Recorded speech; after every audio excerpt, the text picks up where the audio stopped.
some Ice Blast, some glitter that I had a very long time ago, and I've no idea where I got this from. I'll have to hunt and see where I got this from. But it's basically, you know me and these mermaid glitters, as I say, it's basically like a mermaid glitter. And then I've got some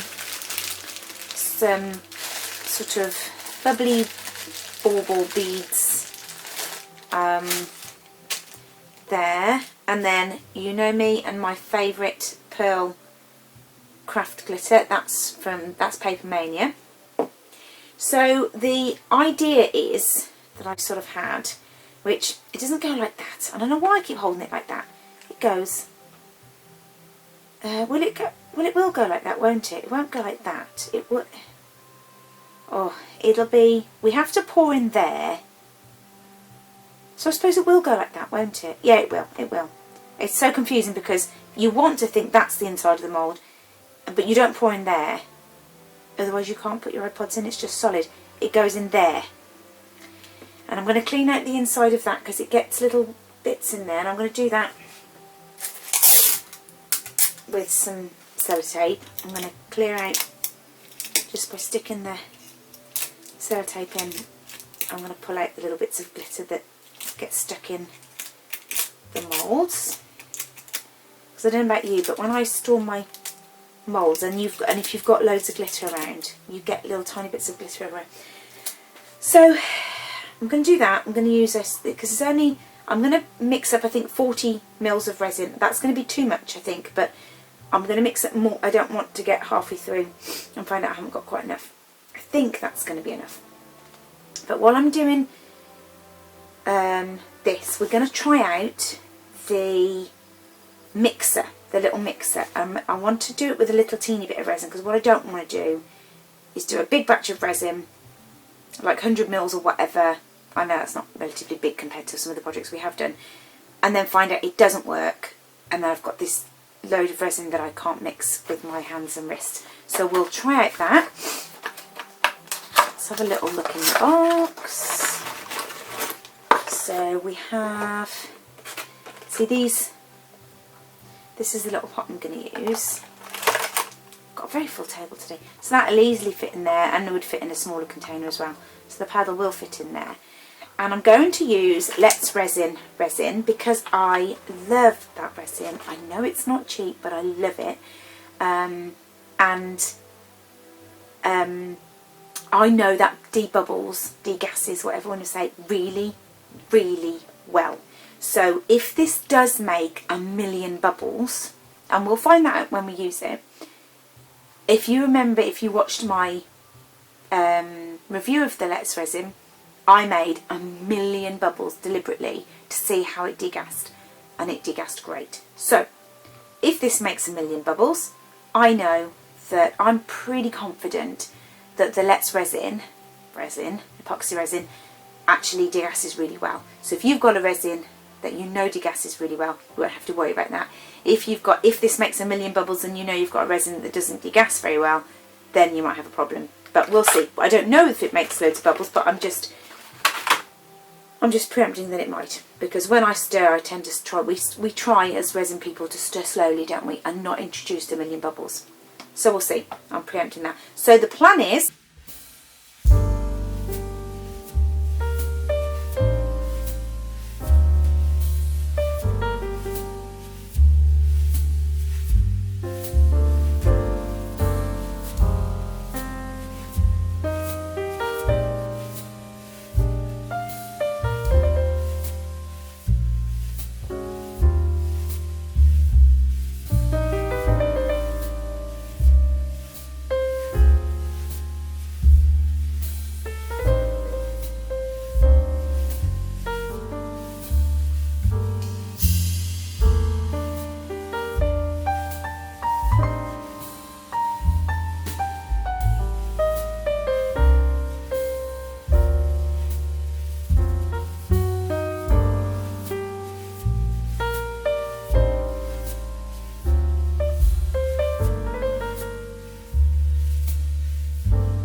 but it's not really slow. It has got quite a little bit of poke.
perfect.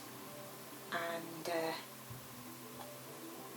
what I will do now is keep offering them up to them and then keep pulling them apart, offering them up, and I will leave them together and then apart. I'll keep doing that, and then they won't, hopefully, because when I first started doing resin I found that tops and bottoms of moulds, sometimes you'd let them dry separately and then you'd go to put them together and they wouldn't fit. So if you keep doing this and moving them over the next hour, then you should find that they should, by offering them up and then pulling them apart, because if you offer them up and just leave it together, sometimes you find they actually stick together. So by the keep offering them up and pulling them apart, but that actually fits really nicely together. They've got these little grooves, little tiny nubs on the inside, which actually is really great. It actually holds the piece together, and then it's got the hole at the bottom. But I really like that. It's come out really lovely. I really think it's lovely. Now obviously you can't tell exactly what, you know, which is nice. I didn't want you to say that they were definitely, I wanted flecks of blue rather than seeing there were stones, and I really like that. And then the blue pearls have literally come out like blue bubbles, and then you've got the tiny little chips, glass chips that are just that slightly little bit darker, which is great. I didn't want too many of those in. And then you've got the stars, and on top you've finally got that mermaid glitter, which I knew would float, which is brilliant. I really like it. I'm really, really chuffed. Now the other thing was this, and it really worked. It saved my hand. I was able to, it was only a really small amount of resin, bear in mind it was only 40 mils of resin. It just covered the tip here, and I put it in before I started, I pressed the button, but it worked. It really worked. By the time I finished there was no streaks. It absolutely worked. I did scrape the sides with by hand with the lollipop stick, but it worked. I'm really, really chuffed. Whether it works on bigger pieces of resin, I'm not sure. We'd have to test that out, but we'll carry on testing it out. But so far, so good. It worked. I can't believe it, because you read these reports and people, the reviews and everything, and people say, oh, it's terrible, oh, it's good, yeah. But it worked. I'm really, really, really chuffed. So I'll leave the link down below to this in the description box below, and I'm absolutely chuffed to pieces. It worked. I can't believe it. So that is brilliant. That means that I can mix resin in small quantities without worrying that my hand will give up within a couple of stirs. So brilliant. I'm really chuffed with this, guys. I hope you like it. I'll go and get the iPod case and we'll see if it fits. Okay, so unfortunately my daughter's I keep saying iPod. AirPods, not iPods. Why do I keep saying iPods? They don't fit in, and that's because they open this way, not that way. So they fit that way, but then the lid can't go on because, anyway. But I've just had a fabulous idea of what I can use this case for. So I'm not going to tell you, I'm not going to spoil it, because I'm actually going to adapt it. I've got a great idea. You know what happens on my cog's turn? I've got a great idea. My husband hates it when I say I've got a great idea. So watch this space. I'm going to do another video and adapt it to what I've just had an idea with. But thank you ever so much for watching. I really enjoyed this. I loved how this came out. I loved trying this out. We're going to use it again. Hopefully it'll give my hands a new lease of life and we'll be able to carry on. So take care. I hope you're all doing well. Please like and subscribe if you did like my videos. If this is your first time watching my videos, hello, and you're more than welcome to stay around with our little family, and I'll hopefully see you again soon. Take care everybody. Bye bye.